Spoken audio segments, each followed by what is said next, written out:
आणि राज्याच्या राजकारणात आता एक मोठी बातमी समोर येते। अजित पवार यांची राष्ट्रवादी तिसरी आघाडी उभारण्याबाबत चाचपणी करत असल्याची माहिती सूत्रांनी दिली आहे। वंचित बहुजन आघाडी, बच्चू कडू आणि इतर छोट्या पक्षांसोबत अजित पवार नवी आघाडी उभारण्याच्या तयारीत असल्याचं सध्या बोललं जात आहे। आगामी विधानसभा निवडणुकीमध्ये अजित पवार यांना सोबत घेतल्यास लोकसभेसारखा फटका बसण्याची शक्यता आहे आणि त्याचमुळे आता भाजपने अजित पवार यांच्यासोबत तिसरी आघाडी उभारण्याचा पर्याय ठेवल्याची सूत्रांची माहिती आहे।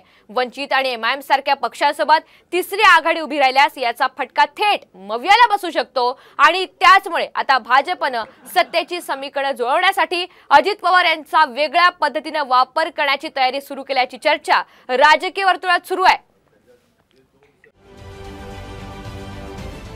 महाराष्ट्रातील सर्व बातम्यांचे विश्वासार्ह व्यासपीठ